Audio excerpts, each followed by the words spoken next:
Hello and thanks for joining us on World Now. We begin with the meeting between the U.S. President Joe Biden and the Chinese leader Xi Jinping as they agreed to resume high-level military communications. The meeting held at a historic estate near San Francisco and marks the first time the rival leaders have spoken in person in more than a year. Relations plummeted when the U.S. accused China of sending a spy balloon across its airspace earlier this year, but have since started improving. The world leaders also discussed the wars in Gaza and Ukraine, international trade, fentanyl trafficking, and Taiwan.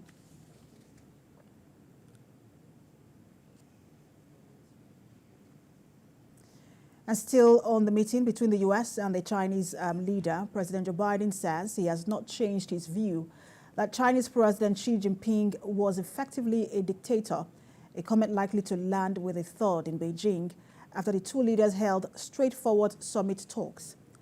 President Biden held a solo news conference after 4 hours of talks with Xi on the outskirts of San Francisco.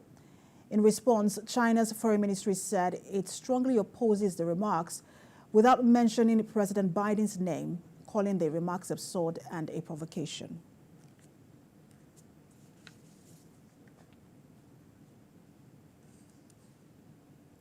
And joining me via Skype from Turkey to discuss this latest development is a journalist, Francis Hughes. Good to have you join us.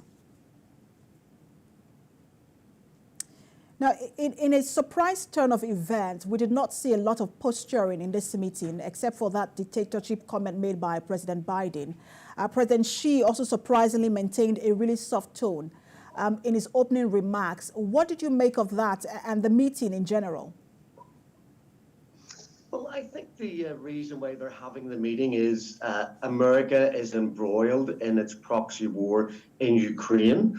If you believe some of the hype and some of the news coverage coming out of America, they have very few arms left, very few munitions left. They have sent tanks, armored vehicles, they have mercenaries on the ground, and all their ammunition appears to have gone to Ukraine, and that is being diverted for the unconscionable war that Israel is carrying out upon the innocent people in Gaza, the 2.3 million people that are suffering not only from a 16-year siege, but they're also being murdered, a child murdered every 10 minutes in Gaza, and another 2 injured. So I think what Biden is trying to do is he's trying to not appease China.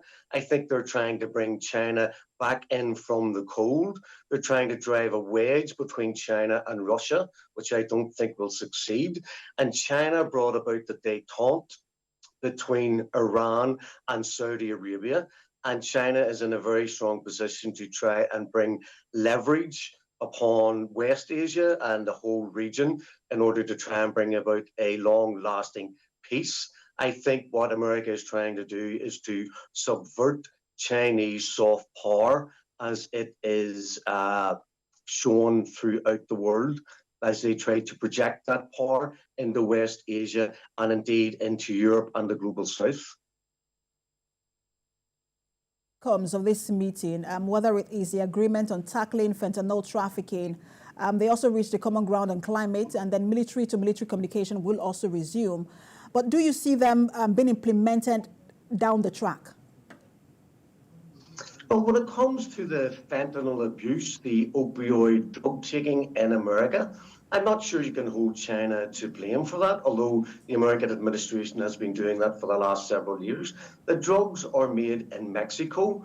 They are made by the cartels, and then they are brought into America.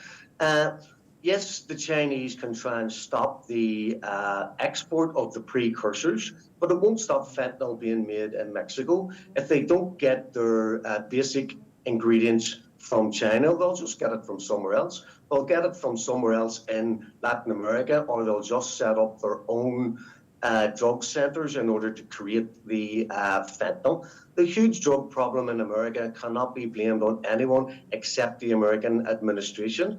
And if we remember before about the drugs that came from Afghanistan and came from other regions used by the CIA, sold to black people in America in order to get them to become drug users, in order to finance black operations by the CIA in Latin America. So the American administration is just as guilty as any other nation of making its own citizens hooked on drugs in order to use that drug money for illicit, illegal black operations carried out by the CIA and the Pentagon on behalf of the American government and by extension on behalf of the American people.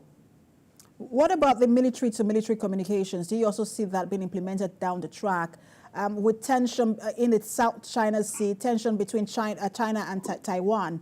How far will that go?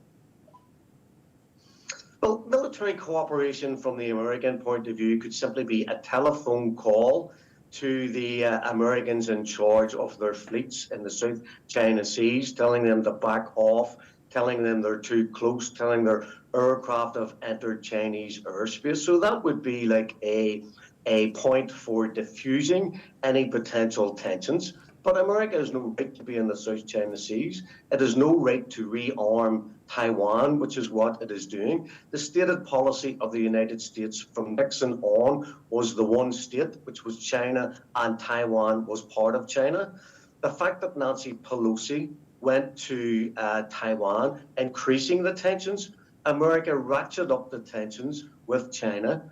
A de facto at one point looked to be trying to instigate a war between Taiwan and China. I think America is embroiled in so many foreign adventures that it is simply trying to lay the ground for no confrontation in the short term with China. But sadly, I think in the long term, that is exactly what the American military and the American industrial political complex has in mind. And both sides agree that progress has been made. But should we expect major breakthroughs in relations between both countries? No, because what politicians say in public to appease their citizenship is not necessarily what is done in the background. So this has been a big media show. This has been a big bonhomie, hugs and handshakes and joint declarations. But in itself, it means absolutely nothing. America, the belly of the beast, is intent on continuing its hegemonic exceptionalism throughout the world. China is its main economic, though not military rival. And I think that we're just watching something that is being done for the public. And it's definitely America trying to lay the groundwork for no confrontation with China in the next 5 to 10 years. But I think ultimately that's what the Americans are planning, and this is just putting China on hold while they continue to support Israel and they continue to support the neo-fascists in the Ukraine. And we will continue to see how this plays out. Always a pleasure to have you on. Thank you for talking to us, Francis Hughes. Thank you very much. Thank you.